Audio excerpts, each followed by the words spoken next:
ඔන්න දැන් ඵලෙ. Taman ඉස්සලා දැනගත්තා කෙලෙසුන්ගේ මිදෙන්නේ මෙන්න මේතන මෙහෙම කළාමයි කියලා දැනගෙන මේ ටික වඩ아가න ගිහිල්ලා ආපහු එතෙන්ට යනවා. මුලින්ම නුවණ එතෙන්ට නුවණ තියාගෙන එතෙන්ට යන්න මාර්ගයේ හැටියට කායानुපස්සනාවේ සතිපට්ඨාන සූත්‍රය වඩමින් සම්පජන්යේ නුවණ ඇසුරු කරමින් සමත විදර්ශනා යුගනද්දව සිහි නුවණ දෙක වඩාගෙන ගිහිල්ලා කෙලෙසුන්ගෙන් ආශ්‍රයන්ගෙන් මිදෙන තැනට යනකම් ඊට පස්සේ ඔන්න බුදුරජාණන් වහන්සේ නිවන් මඟ කුලිගන්වලා දේශනා කළ එක කමඨාන. ඊට පස්සේ බුදුරජාණන් වහන්සේ නැවත දේශනා කරනවා පුනච්ච පරම් භික්ඛවේ භික්ඛු නැවතද මහණෙනි මහානතෙම. නැවතද මහණෙනි අනිකක් කියමි මහානතෙම කියලා. මෙන්න මෙතනදී එක කාරණාවක් තියෙනවා. මෙන්න මේ දිහා අවධානයකින් බලන්න.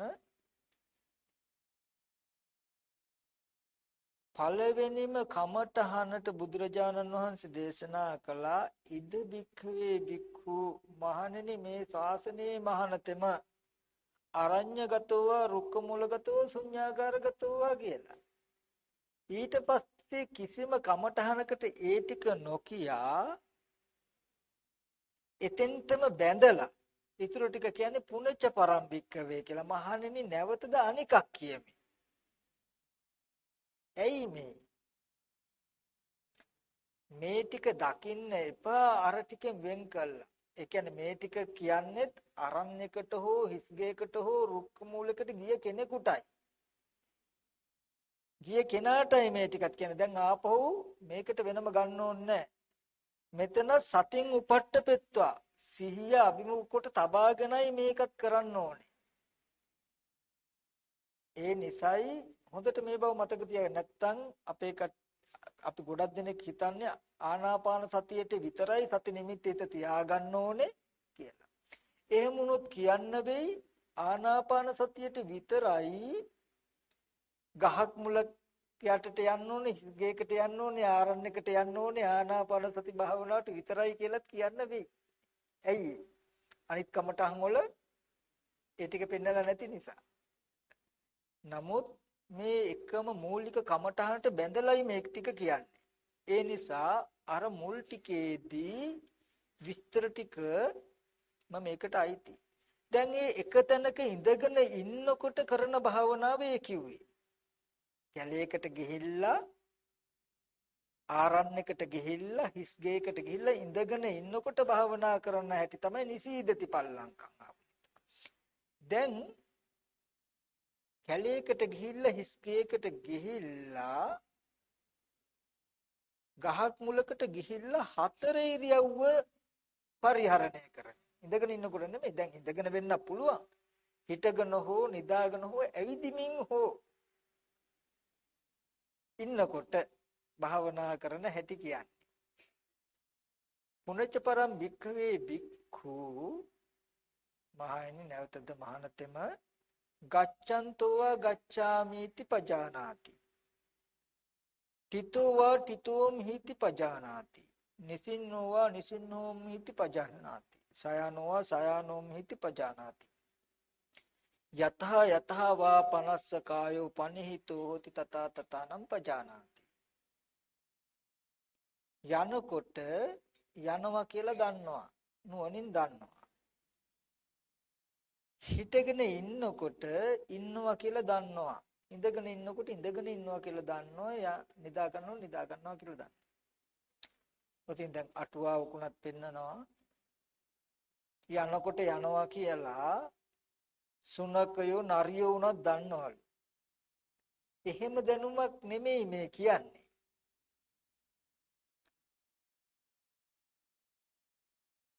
සතිපට්ඨානය හොඳට තේරුම් ගන්න. සිහිය පිහිටුවන්න ඉඳගෙන ඉන්නකොට ඉඳගෙන ඉන්න ඉරියව්වට හිටගෙන ඉන්නකොට හිටගෙන ඉන්නවා කියන ඉරියව්වට ඇවිදිනකොට ඇවිදිනවා කියන ඉරියව්වට නිදාගෙන ඉන්නකොට නිදාගෙන ඉන්නවා කියන ඉරියව්වට හිත පිටවන්නේ හිතෙන් අල්ල ගන්න දැන් හතර ඉරියව් වෙන කොහාටවත් නැඹුරු වෙලා නැහැ සිහිය පිහිටවලා තියෙන්නේ සිහිය නැඹුරු වෙලා තියෙන්නේ සිහිය යොමු වෙලා තියෙන්නේ කයේ ඉරියව් හතරට ඔන්න දැන් සිහිය පිහිටුවා ගත්තා ඉති මෙහෙම සිහිය පිහිටුවාගෙන ආධ්‍යාත්මික කය අපි කියමු තමන්ගේ කයේ නම් මේ කයේ සමුදය ධම්මානුපස්සීව ඇතිවීම බලනවා අපි කියමු දැන් ඉඳගෙන ඉන්නකොට මෙහෙම ඉඳගෙන ඉන්න ඉරියව්වට හිත යොමු කරනවා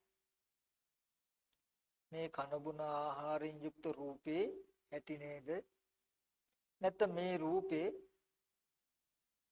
හම්ම මස් ලේ නහර මේ නොයේ කුණුපු කොටස් වලින් හැදිලා තියෙන මේ කනබුන ආහාර නිසා මේ රූපේ හැදෙනව නේද පෙර අවිද්‍යා කර්ම නිසා මේ රූපය හටගත්තා නේද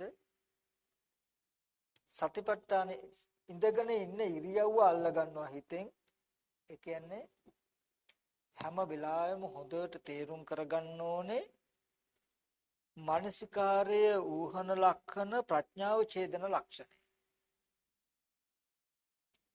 අරමුණක් හිතෙන් අල්ලා ගන්නේ නැතුව අහේතුක අවස්තුක ස්ථානයේ විදර්ශනා කරන්න එපා විදර්ශනා වැඩෙන්නේ ඒ කිව්වේ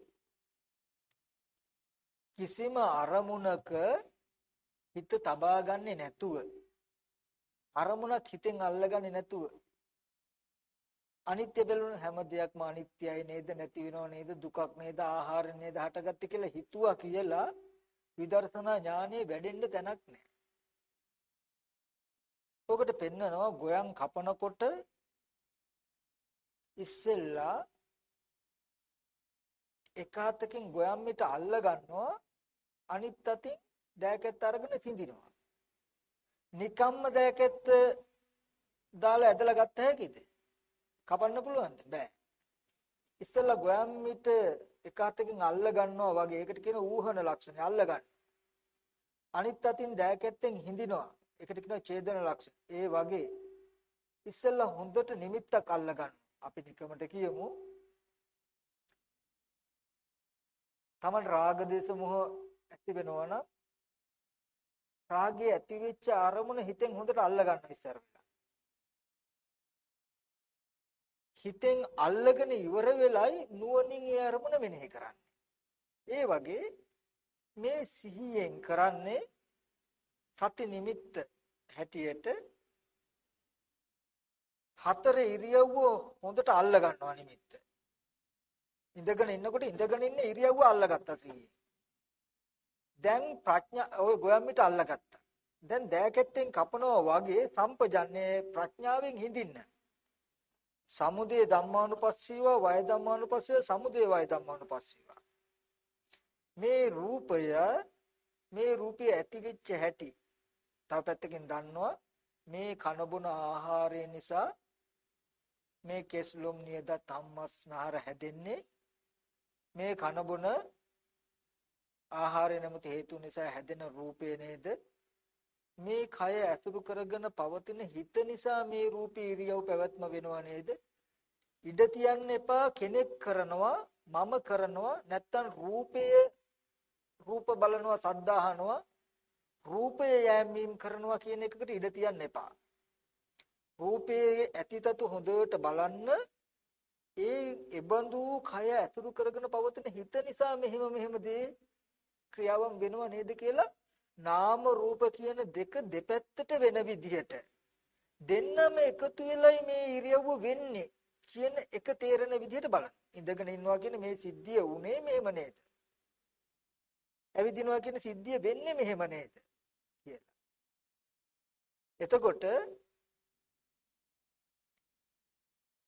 ගච්ඡන්තෝ ආගච්ඡාමිති පජානාති කිව්වේ ගොයම් මිට අල්ලගත්තා.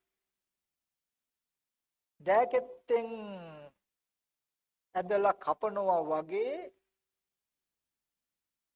යන ඉරියව්වට හිත තබාගෙන යනවා කියලා මෙතන උනේ මෙන්න මෙහෙම ධර්මතාවයක් නේද කියලා බලන්න.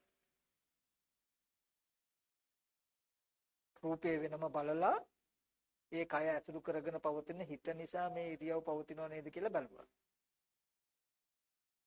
ඊට පස්සේ හිතගෙන ඉන්නකොට හිතගෙන ඉන්නවා කියලා කියන්නේ මෙන්න මේ දේ නේද උනේ කියලා බලනවා. ඉඳගෙන ඉන්නකොට ඉඳගෙන ඉන්නවා කියන අරමුණ හිතෙන් අල්ල ගන්නවා, එතන නුවණින් බලනවා. නිදාගෙන ඉන්නකොට නිදාගෙන ඉන්නවා කියන අරමුණ හිතෙන් අල්ල ගන්නවා, නුවණින් බලනවා.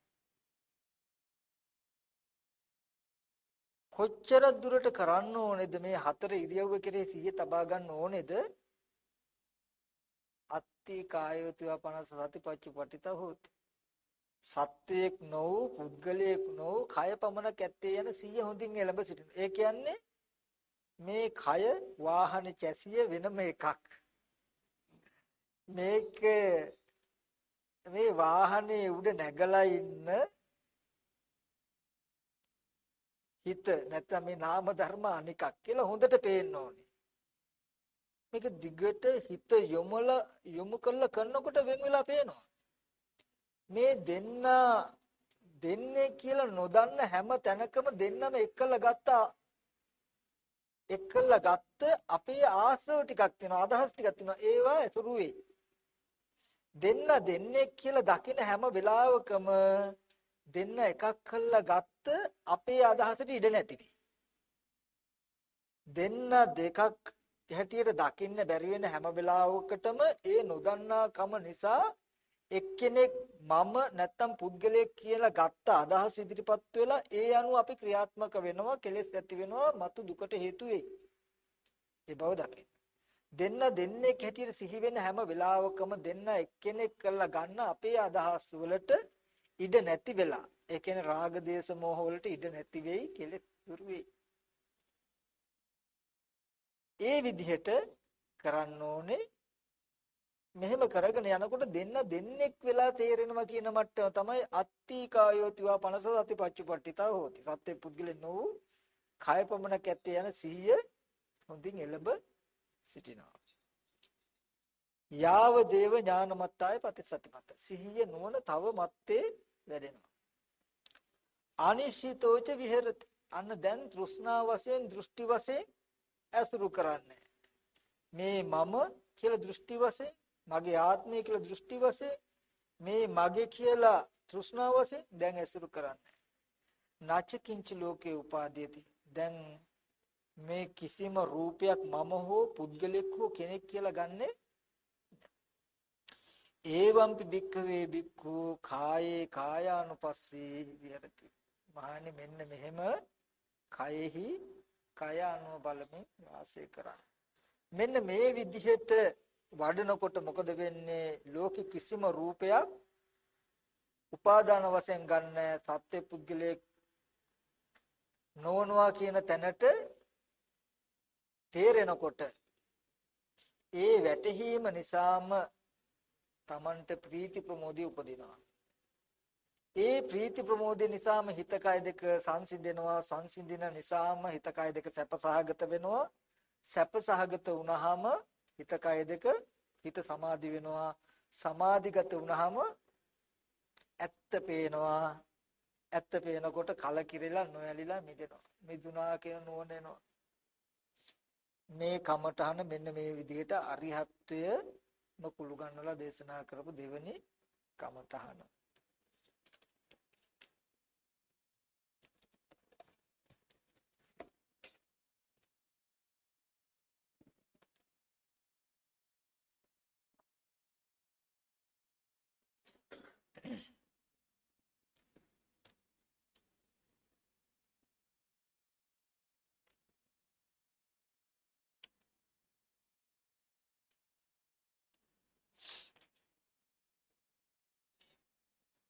ඊට පස්සේ බුදුරජාණන් වහන්සේ නැවත දේශනා කරනවා පුණජපරම් භික්ඛවේ භික්ඛු. නැවතද මහණෙනි අනිකක් කියමේ අභික්ඛන්තේ පටික්ඛන්තේ සම්පජානකාරී හෝති ආලෝකිතේ විලෝකිතේ සම්පජානකාරී හෝති සම්මිංජිතේ පසාරිතේ සම්පජානකාරී හෝති සංඝාට පත්ත චීවර ධාරණේ සම්පජානකාරී හෝති අසිතේ පිතේ කායිතේ සායිතේ සම්පජානකාරී හෝති උච්චාර පස්සාව කම්මේන සම්පජානකාරී හෝති ගතේ තිතේ නිසින්නේ සුත්තේ ජාගරිතේ භාසිතේ තුන්නින් භාවයේ සම්පජානකාරී හෝති ඉදිරියට යනකොටත් ආපහු එනකොටත් වටපිට බලනකොටත් ඒ වගේම අතපය හකුලනකොට දිග හරිනකොටත් ඒ වගේම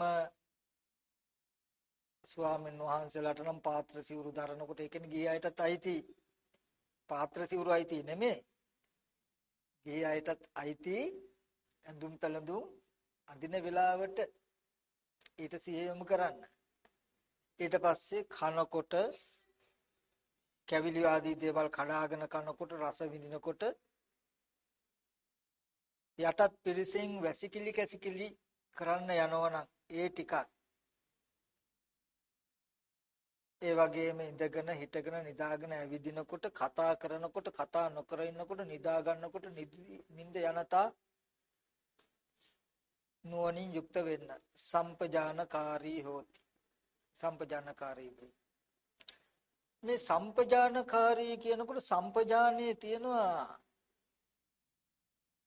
හතර ආකාරයක් සාත්තක සම්පජාන්නේ ගෝචර සම්පජාන්නේ සප්පාය සම්පජාන්නේ අසම්මෝහ සම්පජාන්නේ කියලා සම්පජාන්නේ බෙදෙනවා කාරණා හතරකට සාත්තක සම්පජාන්නේ කියලා කියන්නේ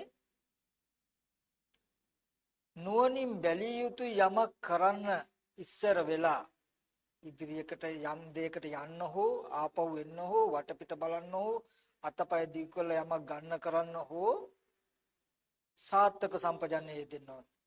අර්ථ අනර්ථ බව නුවණින් බලන්න ඕනේ. අහවල් තැනට යෑම අර්ථයක් වෙයිද අනර්ථයක් වෙයිද මේ සම්පජාන්නේ. ඉදින් එතෙන්ට යෑමෙන් අර්ථයක් වන්නේ නම් යෑම සුදුසුයි කියලා නුවණින් සලකලා බලලා කරනවා කියනකොට නුවණින් සලකනවා කියන එක සාත්තක සම්පජාන්නේ අපි ගොඩක් දුරට හිතන්නේ නමුත් දහමක යෙදෙන නිවන් මගට මේ ටික අවශ්‍යමයි යම් පිරිසක් යම් ස්ථානයකට යනකොට සාත්තක සම්පජාන්නේ අර්ථ අනර්ථ දෙක සීකලා බලනවා ඒ කිව්වේ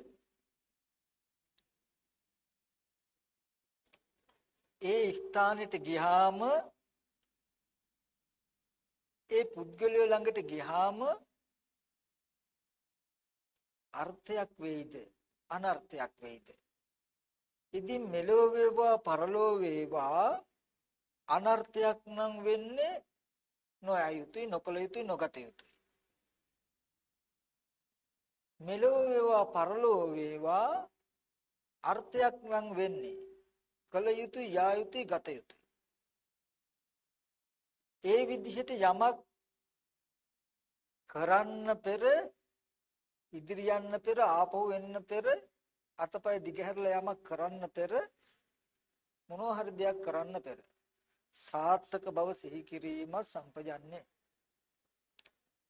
ඊට පස්සේ සප්පාය සම්පජාන්නේ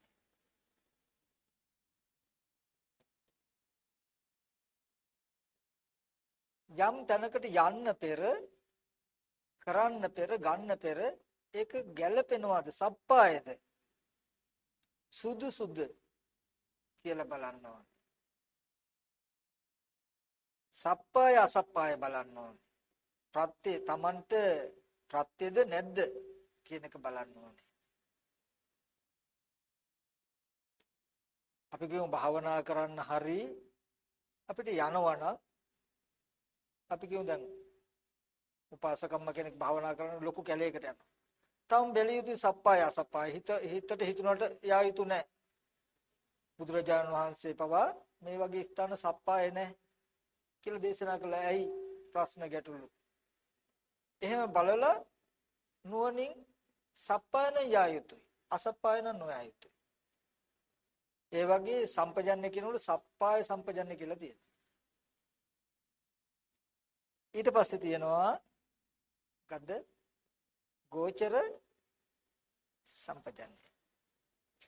ගෝචර සම්පජන්‍ය කියලා කිව්වේ ගෝචර අගෝචර බව තියෙනවා. අපි නිකමට කියමු. දැන් ස්වාමීන් වහන්සේලාට නම් අගෝචර තැන් තියෙනවා. මේ තැන් වලට මහන්නේ පිණ්ඩපාත යන්න එපා. නොකල්ලි වීදි වල යන්න එපා. නොකල්ලි ගම් වදින්න එපා. මේ වගේ අගෝචර ස්ථාන තියෙනවා. ගිහයටත් තියෙනවා. අපි කියමු නොයෙක් විදිහේ සුරාසල් වලට වෙන්න පුළුවන්. නැත්තම් නොකල්හි වීදියේ යනකොට යම් ප්‍රශ්න ගැටලු ඇති වෙනවා නම් මේ වගේ තැන් මෙන්න මේවා මොකද්ද? ගෝචරණය. අගෝචරයි. යම් තැනකට යනකොට රාග දේශ මොහ ඇති වෙයි නම් ඒක අගෝචරයි. යම් තැනකට යනකොට රාග දේශ මොහ දුරු වෙයි නම් මේක ගෝචරයි කියලා දැනගන්න. මේකට කියනවා ගෝචර සම්පජන්‍ය. ඊට පස්සේ තියෙනවා අසම්මෝහ සම්පජන්‍ය. අසම්මෝහ සම්පජන්‍ය කියලා කියන්නේ සම්මෝහ කියලා කියන්නේ මමයි කරන්නේ මමයි යන්නේ තව සත්වයක් යන්නේ තව පුද්ගලයෙක් යන්නේ කියලා සත්ත්ව පුද්ගල ආත්ම දෘෂ්ටියෙන් යුක්තව ඉදිරියට යනවා අපහු වෙනවා වටපිට බලනවා අතපය හකුලනවා දිගහරන. මේකට කියනවා මොකද්ද? සම්මෝහ සම්පජන්‍ය. මේ සම්මෝහය කියලා. එතකොට අසම්මෝහ සම්පජන්‍ය කියලා කියනවා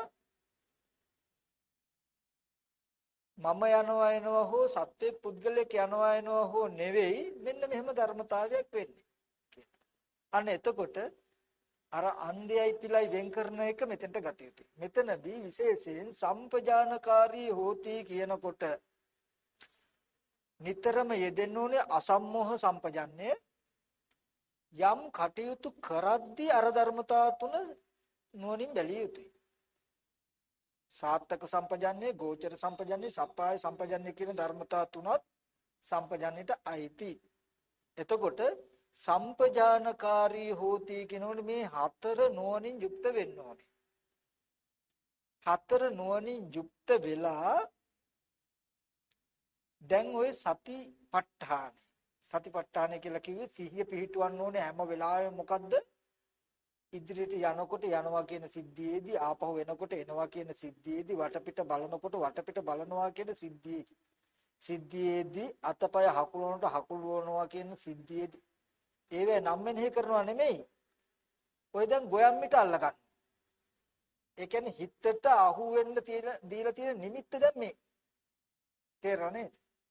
එහෙම නිමිත්ත අල්ලලා දීලා නුවණින් මෙනෙහි කරනවා. දෑකැත්ත දාලා ගොයම්මිට කපනවා වගේ නුවණින් මෙනෙහි කරනවා. කොහොමද? මේ ඉදිරිය යනවා ආපහු වෙනවා වටපිට බලනවා කියන ධර්මතාවය වෙන්නේ මේ කය ඇසුරු කරගෙන ඉන්න හිතෙන් නේද?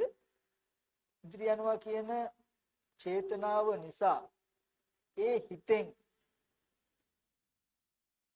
යෑම සඳහා විඤ්ඤාති රූප උපද්දනවා.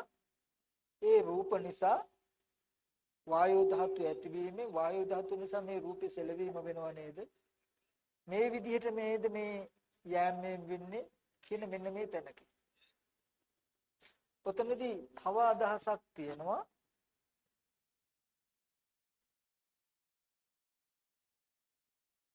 වැඩ කටයුතු කරනකොට කරන ඉරියව්ව අල්ලගන්න ඒක තමයි සතිපට්ඨාන සිහිය පිහිටවන්න.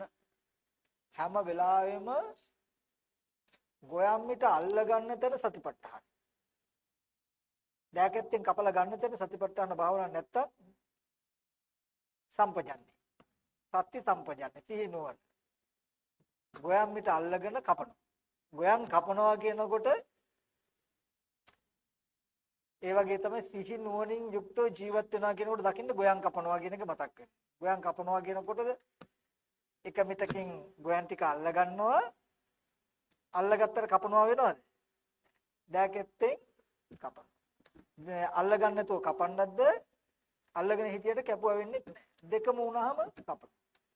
සත්‍ය සම්පජන්‍ය කියනකොට සිහියයි නුවණයි සත්‍ය සම්පජන්නේ හැම වෙලාවෙම සතිපට්ඨානෙ මේ කියන්නේ දැන් කරන වැඩේ හිතින් අල්ලගන්න. ඒකෙදි ගොයම්මිට ඇල්ලුවා කියලා මෙනෙහි කරන්න ඕනේද? නෑ. දැන් මේ කපා ගන්න උපකාරයක් නේ. ගොයම්මිට අල්ලන්න නැතුව කපන්න පුළුවන්ද? බෑ. කපන්න උපායක් නේ. ගොයන් ටික කපා ගන්න උපායක් අල්ලගත්ත එක. ඒ වගේ ඉරියව්වේ කෙලස් ටික හිඳින්න අල්ලගත්ත උපායක් මේ අල්ලගත්ත එක. හොඳට ඒක මතක තියෙන්න ඕනේ. ඒ වගේ කරන ඉරියව්වට හිත තබා ගන්නවා. තබාගෙන ඒ කරන ඉරියව් සත්වේ පුද්ගලයේ කරනවා නෙමෙයි. මෙන්න මෙහෙම ධර්මතාවයක් නිසයි වෙන්නේ කියලා නුවණින් මෙනෙහි කරනවා. එතකොට මේ විදිහට කරනකොට සිහි නුවණ කියන ධර්මතා දෙක වැඩෙනවා. සිහි නුවණ කියන ධර්මතා දෙක. මේක කොච්චර දුරට කළ යුතුද?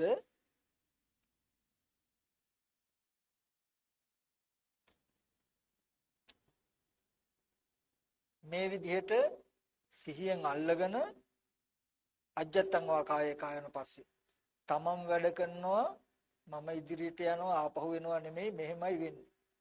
තව කෙනෙක් වැඩ කරනවා තව කෙනෙක් යනවා තව කෙනෙක් එනවා කියන අදහසක් අපිට ඇති වෙනවනම් එතනද වෙන්නේ මේ වගේ ධර්මතාවයක් නේද කියන නුවණ. හැම වෙලේම මෙනෙහි නොකළත් ඒ නුවණ එන මට්ටම තියෙන්න ඕනේ. කොච්චර දුරට කළ යුතුද? අත්ති කායෝතු ආපනස සතිපච්චුපට්ඨිත හොති. සත්‍යයක් පුද්ගලයක් නෝ කාය පමණක් ඇත්තේ යන සිහිය හොඳින් එළඹ. තව අදහසක් තියෙනවා මේක හැබැයි මගේ පෞද්ගලික අදහසක්. ඒකත් මම පොඩ්ඩක් මතක් කරන්නම්.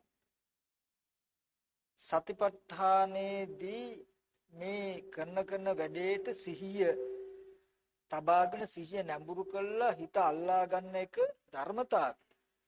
සම්පජානය කියනකොට ඒ ඉරියව්වම විතරක්ම මෙනෙහි කරනවා නෙමෙයි.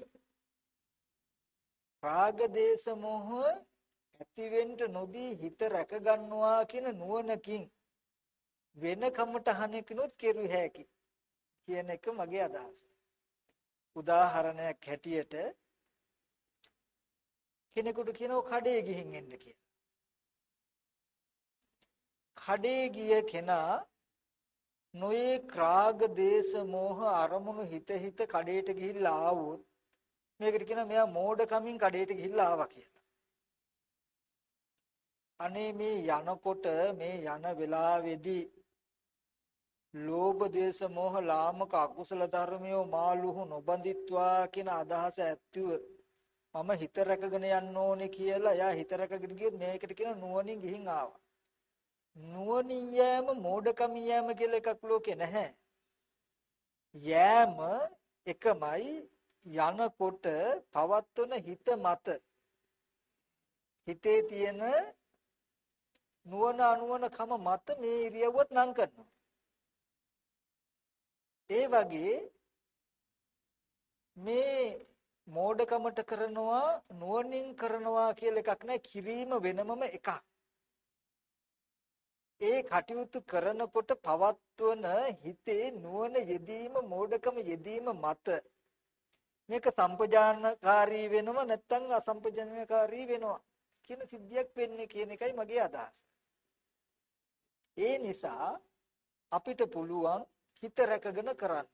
ඒකේ මම මතක් කළේ අපිට අරමුණක් ගානේ කරන වැඩේ හිත තබා ගන්න තාම අපි දක්ෂ මදි නම් ඒ වෙලාවේදී බැරි දෙයක් කරන්න ගිහිල්ලා තියෙන ටිකෙනුත් අපි වැටෙන්න පුළුවන්. අපි කියමු දැන් කරන හැම වැඩක් ගානෙම සිහිය ගෙනියන්න ඕනේ. ඇත්ත. නමුත් තාම අපි ඒක දක්ෂ මදි නම් බැරි දෙයක් කරන්න හදනකොට එපා වෙලා අතහැරෙනවනේ. එහෙනම් පුළුවන් විදියට කළ යුතුයි. ඒකෙදි උපායශීලී වෙන්න ඕනේ. ඔකදී මම මතක් කරන්නේ දැන් අපිට යන්න වෙනවා මහා කටු ගොඩක් තියෙන කැලේක. කටු ගොඩාක් තියෙන කැලේක යන්න වුණාම අපි මොකද කරන්නේ? කටු ඇනින්න නැතුව යන්න ඕනේ.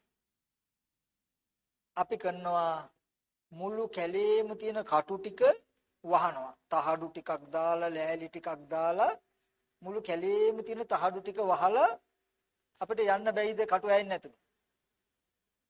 පුළුවන්. කටු ඇනින්න නැතුව යන්න පුළුවන්. හැබැයි ඒක ලේසිද? අමාරු. ඇයි මුළු කැලේකම තියෙන කටු වහනවා කියන එක? අපි ඒකට උපායක් කරනවා අපේ කකුල විතරක් වැහෙන සෙරප්පු දෙකක් දාගෙන යනවා. ඒත් වෙන්නේ ඒකමනේ. මුළු කැලේම තියෙන කටු ටික වහලා අපි ඇවිද්දොත් ඒත් කටු වැහෙන්නේ. ඒක හැබැයි ලේසි නෑ අමාරු. අපි ඒකට උපායක් කරනවා මොකද්ද? අපේ කකුල් දෙක විතරක් වහ ගන්නවා. ඉස්සෙල්ලා කලේ අපේ කකුල් දෙක වහගන්නේ නෑ කැලේ තියෙන කටු වහනවා. ඒත් හරි. ඔක අනිත් පැත්ත තියෙනවා කැලේ තියෙන කටු වහන්නේ අපේ කකුල් දෙක වහගන්න. සෙරප්පු දෙකක් දාගන්න. ඒත් ඒ අර්ථෙම වෙනවනේ. ඒ වගේ හැම අරමුණක් කෙරෙහිම සිහිය පවත්තලා රාග දේශ මොහ ඇති කරගන්න නැතුව ඉන්නත් පුළුවන් ක්‍රමයක් තියෙනවා. ඒක අපහසුයි. නමුත් අපි හැම කටයුත්තකම කරන එක හිත රැකගෙන. අපි කියමු හැම කටයුත්තකම කරනවා සියලු සත්‍යෝ නිදුක්කත්වා නිරෝගීත්වා සුවපත්ත්වා කියන මෙත් හිත. දැන් අපි රැකිලා. බුදුරජාණන් වහන්සේ දේශනා කරන්නේ මහණි උඩත් කටු යටත් කටු ඉදිරියට කටු පිටිපස්සෙත් කටු දෙපැත්තෙත් කටු තියෙන වනයේකට ඇතුල් වුණොත් නහම කටු ඇනේවා කියලා කියන කටු ඇනෙන්න එපා කියලා බොහොම පරිස්සමෙන් අඩිය තියන්නේ කියලා. ඒ වගේ මහණනි මේ ආර්ය විනේ රූපේ කටු, ශබ්දේ කටු, ගන්ධේ කටු, රසේ කටු, ස්පර්ශේ කටු, ධර්මාරම්මන කටු කියන. මේ කටු වෙන ගන්න නැතුව යන්න. කටු නැත්තෝ වූ නොකටුව වූ කටු නැත්තෝ නොකටුව වාසය කර මේ රහතන් වහන්සේලා කියන්නේ කටු වෙන ගන්න නැති අයයි කියන්නේ. එතකොට කටු වෙන ගන්න නැතුව අපිට යන්න බැයිද අපේ කකුල් දෙක වහගෙන? පුළුවන්. ඒ වගේ මගේ අදහසක් තමයි සම්පජානකාරී කියනකොට මේ කටයුතු කරනකොට ඒ දෙයට හිත තබලා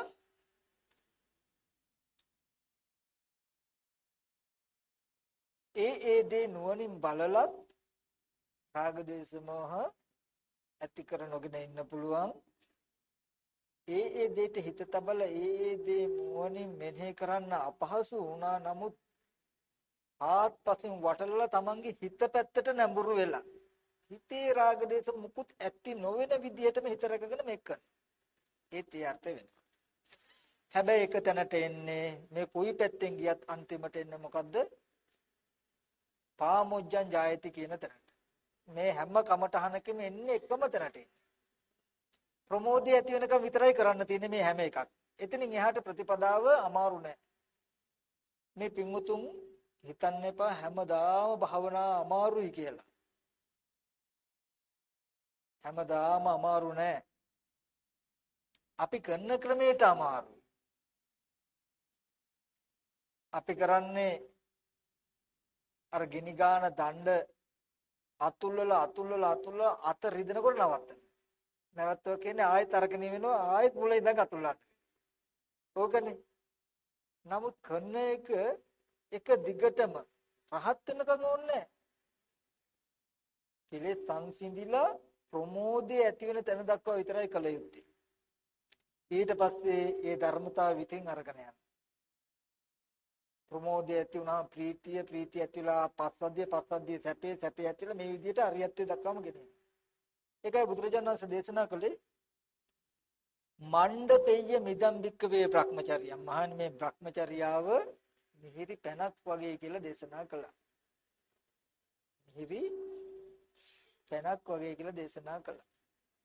ඔන්න ඔය තැනට එනකන් එන්න ඕනේ. මේ හැම කමටහනකම එන්නේ හැම මේ සම්පජන්‍ය පබ්බේදී මේ විදිහටම ප්‍රමෝදය කියන තැනට ඇවිල්ලා ප්‍රීතිය සැපය ඇති වෙලා පස්සද්ධිය ඇති වෙලා හිත සමාධි වෙලා දහම් දැකලා කලකිරලා නොයල්ලා මිදෙනවා කියන ධර්මතාවය සිද්ධ වෙනවා. කෙනෙකුට සසරෙන් මිදෙන්න, කෙලෙසුන්ගෙන් මිදෙන්න, ආශ්‍රයෙන් මිදෙන්න මෙන්න මේ විදිහටත් පුළුවන්. ඊට පස්සේ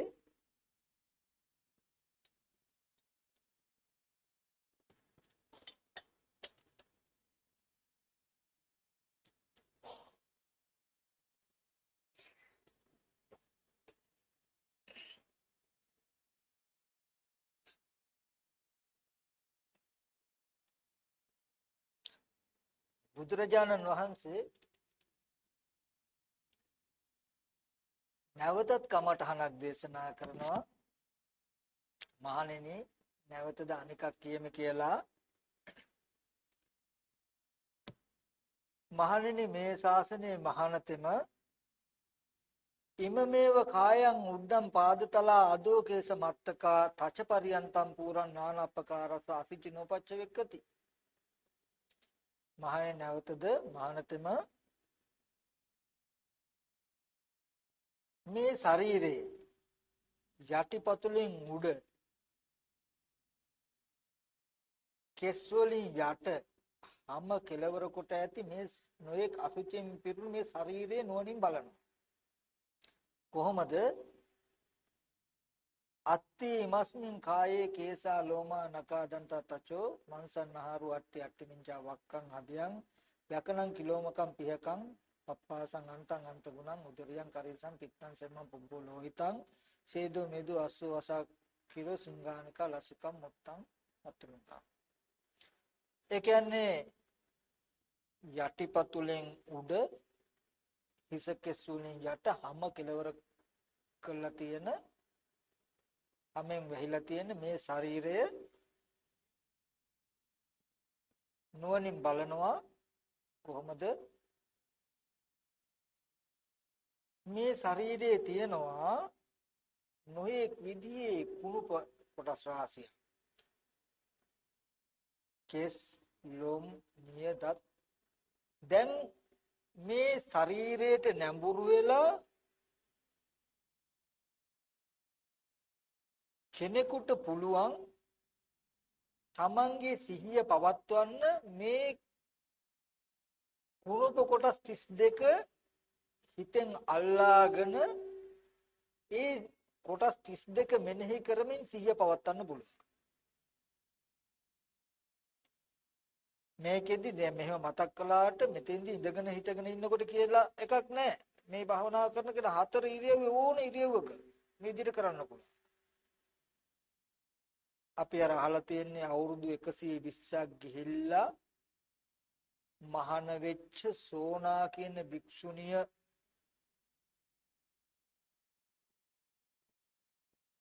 හතර ඉරියව්වේ හැම වැඩක් කරද්දිම මේ ශරීරයේ තියෙන දුවත්නිසාකාරයටමයි සිය පිහිටි. එච්චර වයසට ගිහිල්ලා මහාන වුණත් ඒ විදිහට වීඩියෙන් වැඩුවාම මොකද උනේ? නබෝ දසක රහත් වුණා නේද? ඒ වගේ දැන් මෙතනදී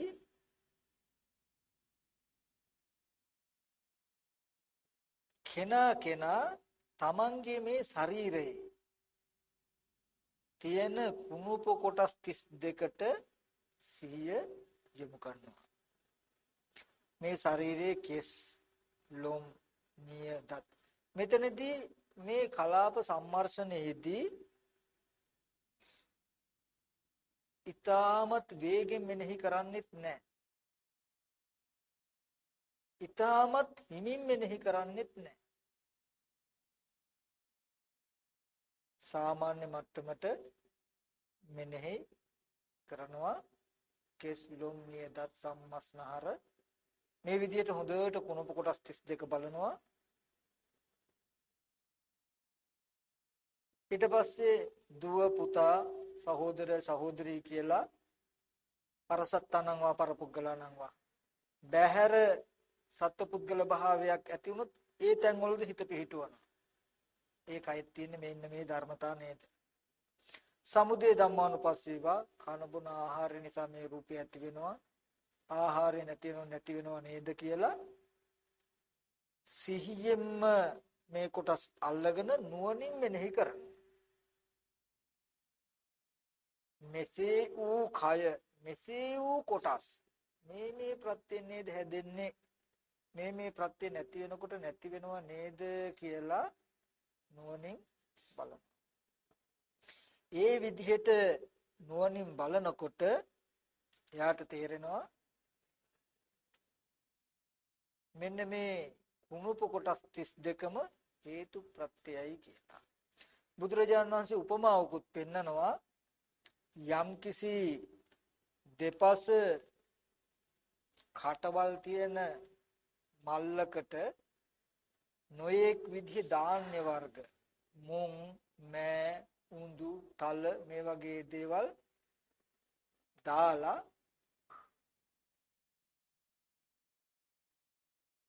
ඇස් තියෙන පුරුෂයෙක් මල්ල ඇරලා බලනකොට යම්සේ මේ මුං මෑ LVV මුං මෑ තල කියලා දකිනවා වගේ යටිපතුලෙන් උඩ හිසකෙතුලෙන් යට හැම කෙලවර කොට ඇති මේ ශරීරයේ නොඑක් අසුචියම සිහි කරනවා. ඒ කිව්වේ ඇස් ඇති පුරුෂයෙක් දකිනවා වගේ නුවණින් මෙන්න මේ තමන් හෝ තව කෙනෙක් දකින්නේ මෙන්න මේ කුණුප කොටස් 32ම හොඳට පේන මට්ටමට හිටින්න. එහෙම පෙනිලා මම නෑ කියන්නේ එහෙම යනවා නෙමෙයි. හොඳට කුණුප කොටස් 32ම පෙවුනහම කන බොන ආහාරය නිසා මේ කුණුප කොටස් 32 හැදෙනවා කියන කාරණාව Tamanට තේරෙන්නට මෙබඳු කය ඇසුරු කරගෙන ඉන්න හිත නිසා මේ ඉරියව් පවතිනවා කියලා නාම ධර්ම ටිකක් තේරෙන්න ඕනේ. ඒ විතරකුත් නෙමෙයි. මේ නාම රූප දෙක නොදන්නාකම නිසා සත්පුද්ගල අදහස් ලෝකයේ ඇති වෙනව නේද කියලා දෘෂ්ටි ඇති වෙන හැටිත් පේන්න. ඒ සිතත් ඒ කයත් ඇති වෙන ප්‍රත්‍ය පේන්නත් ඕනේ. ඒ ප්‍රත්‍ය නිසා හටගන්න ඒ සිතයි කයයි කියන දෙක නොදන්නාකම නිසා ඇති වෙන දෘෂ්ටිය පේන්නත් ඕනේ. මේ ධර්මතා දෙකම තේරෙන්න. මෙන්න මේ විදිහට මේ ධර්මතා ටික තේරෙන මට්ටමට ආවහම මේ කුණුප කොටස් 32ක් තියෙනවා. ඒද ප්‍රත්‍යයෙන් හටගත් එකක් කියන දැක්ම එනවා. සත්‍යයක් පුද්ගලෙන් නෝ කය පමණක් ඇත්ත යන සිහිය හොඳින් එළඹ සිටින තැනට එනවා. සිහිය නුවණ මත්තේ තව වැඩෙනවා. තෘෂ්ණා වශයෙන් දෘෂ්ටි වශයෙන් කිසිම කයක් ගන්නෙ නැහැ. මේ ලෝකේ කිසිම රූපයක් මම හෝ මගේ හෝ මගේ ආත්මය කියලා හෝ තව සත්‍ය පුද්ගලයෙක් කියලා හෝ උපාදාන වශයෙන් ගන්න. ධර්මතාවය පේනවා. අන්ධයයි පිළයි කියලා තේරෙනවා හොඳට. ඒ දෙන්නව දකින්න. මෙන්න මේ විදිහට කයේ කය යනවා බලන්න. මොකද ඔන්න ඔය තැනට ආවහම සත්‍ය පුද්ගලයෙක් නැති මේ කුණප කොටස් 32ක් විතරයි තියෙන්නේ. එහෙද හේතු ප්‍රත්‍යය කියලා දකිනවා. ඒ රූපය අසුරු කරගෙන හිත පවතින නිසා ඉරියව් වෙනවා කියලා දකිනවා. දැන් පොතනිකද නැහැ කියනෝනේ මේ ධර්මතා දැක එන්නේ. මේ ධර්මතා දෙක නොදන්නාකම නිසාම අවිද්‍යාපච්චය සංකාර. මේ දෘෂ්ටි ඇති වෙනවා කියලා පේනවා. ඔක්කොම පරිඤ්ඤය වේගන යනවා මිසක නැහැ කියන එකක් එක තැනකවත් නැහැ. ඔන්න ඔය මට්ටම තේරෙනකොට Tamanට ප්‍රමෝදය ඇති වෙනවා. ප්‍රමුදිතස්ස පීති ජායති පීති මනස කායම් පස්සම්බති පස්සද්ද කායෝ සුඛං වේදිතේ සුඛිනෝ චිත්තං සමාධියති සමාහිතේ චිත්තය යතහ භූතං පජානාති කියලා නිබ්බින්දිති නිබ්බින්දි විරජති විරාගා විමුච්චති කියලා මිදීම කෙලෙසුන්ගෙන් ආශ්‍රවයන්ගෙන් මිදෙනවා කියන තැන දක්වාම සිද්ධ වෙනවා. සසරෙන් මිදෙන්න ආශ්‍රවයන්ගෙන් මිදෙන්න කෙලෙසුන්ගෙන් මිදෙන්න තථාගතයන් වහන්සේ අපි කෙරේ අනුකම්පාවෙන් මේ වගේ තව එක ක්‍රමයක් දේශනා කළා තියෙනවා. ඒ ක්‍රමයක් කෙනාට පහසු විදිහට හිත තබාගෙන කරන්නට ඕනේ. කායानुපස්සනාව ගොඩක් විස්තර කරන්න ගියොත් ඊටු ටිකට වෙලා මදි. මම ඊටු ටික කෙටියෙන් කරන්නම්. මොකද ගොඩාක් වටිනා තැන් ටිකක් තියෙනවා මේ ධම්මානුපස්සනායි. ඒ ටික විස්තර කළොත් හොඳයි. නමුත් මේ ටික මම කෙටියෙන් මතක් කරන්නම්. එතන කාලේ මදි වී. ඊට පස්සේ බුදුරජාණන් වහන්සේ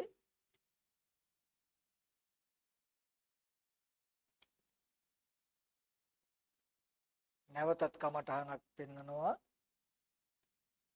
මහණෙනි නැවත අනෙකක් කියමේ. මේ කය යම්සේ පවතීද යම්සේ පිහිටා පවතීද එසේ ඇත්ත ඇති හැටිය ධාතු වශයෙන් මෙනෙහි කරන්න. මේ ශරීරයේ තියෙනවා පඨවි ධාතු, ආපෝ ධාතු, තේජෝ ධාතු, වායෝ ධාතු. එතකොට මේ පඨවි ධාතු, ආපෝ ධාතු, තේජෝ ධාතු, වායෝ ධාතු කියන මෙන්න මේ ධාතු ටික නුවණින් බලන්න කියනවා. මේ ටික මේක නම් ටිකක් විස්තර කළ යුතුයි මොකද වටිනා තැනක්. මේ සතර මහා ධාතුව ප්‍රකට කරගන්න මේ සතර මහා ධාතුව නුවණින් බලන්න කියනවා.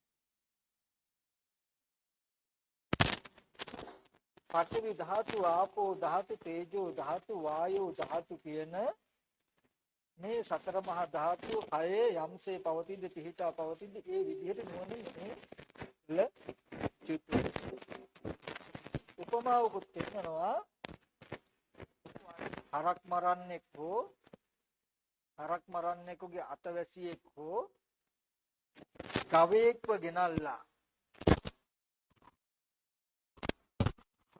ගවයෙක්ව ගෙනල්ලා ගවයෙක්ව මරලා හතරමං හන්දියක තියාගෙන ඉන්නවා.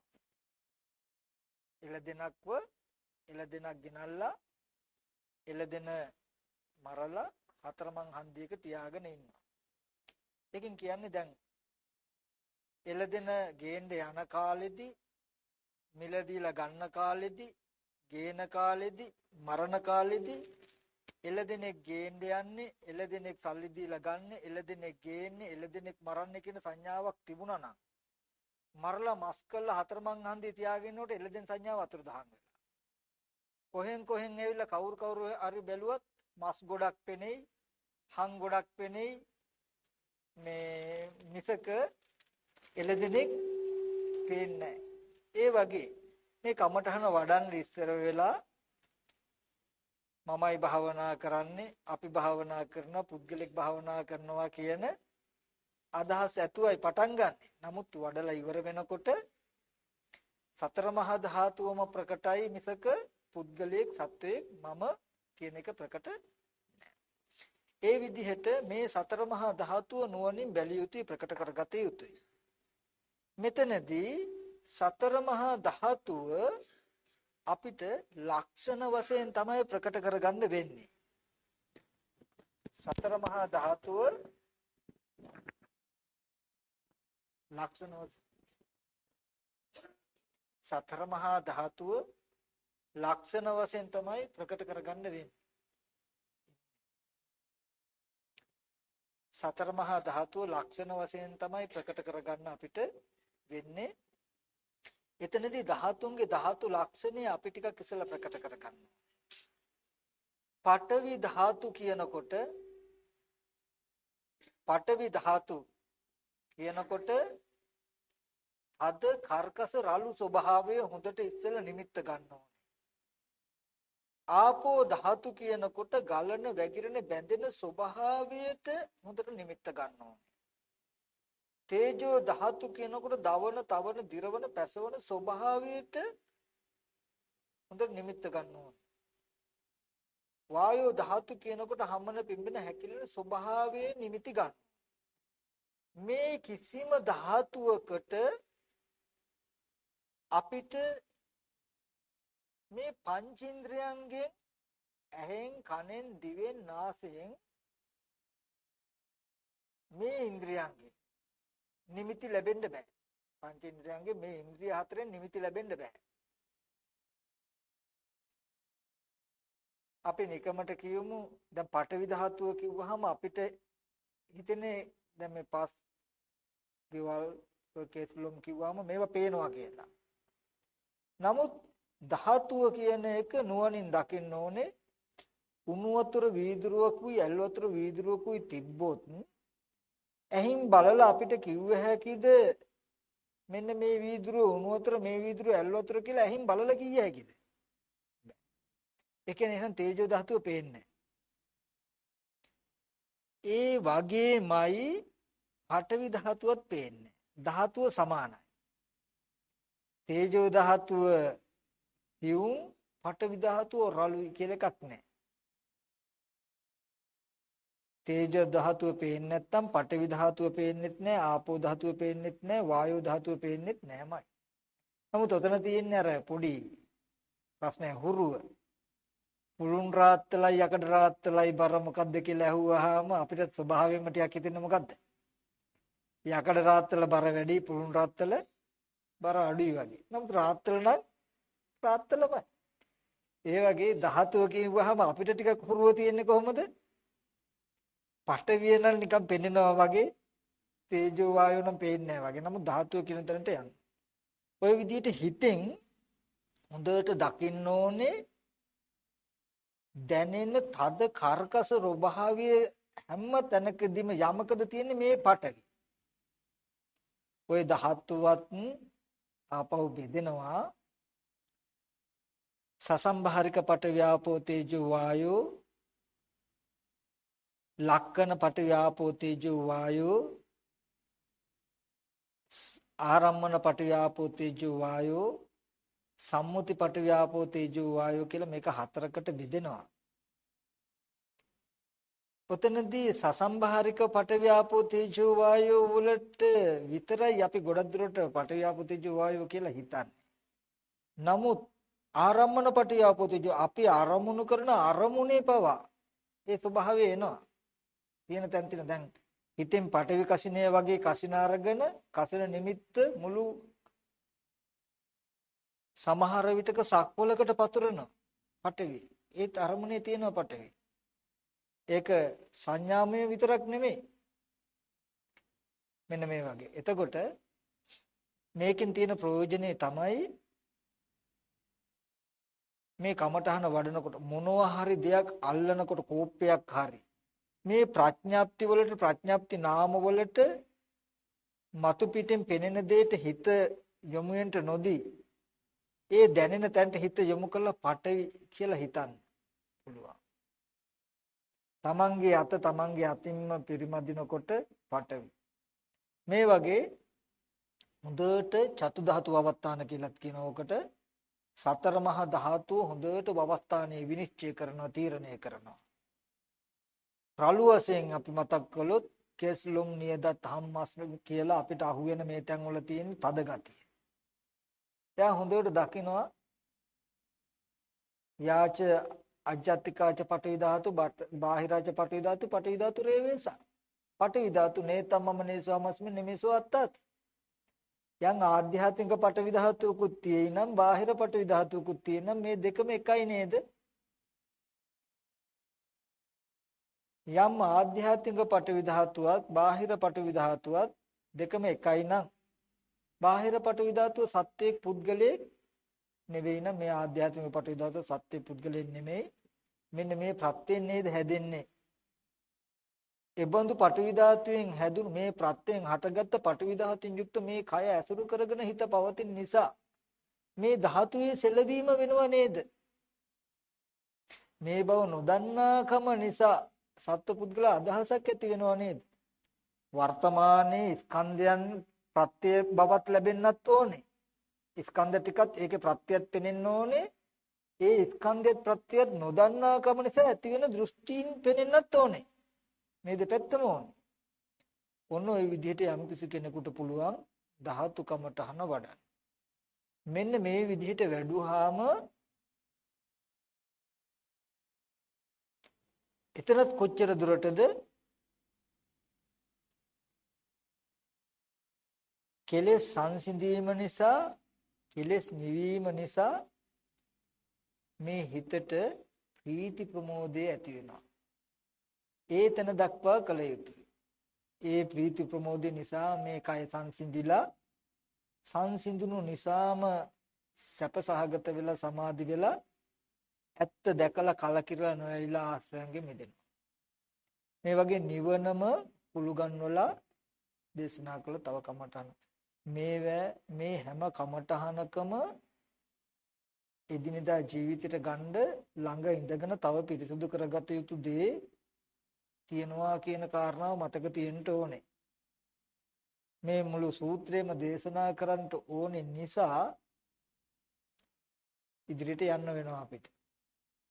ඒකම සතිපට්ඨාන සූත්‍රයේ වඩන හැම කෙනෙක් ළඟම ඥාන දර්ශනය තියෙන්න ඕනේ කියන එකත් මතක තියෙන්න ඕනෙමයි. එහෙම ඒ ටික නැතුව මොකටද මේක කරන්නේ මොකක් නිසාද කරන්නේ කියන ටික නැතුව මේක කළ තේරුමකුත් නැහැ කියන ටිකත් මතක තියෙන්න ඕනේ.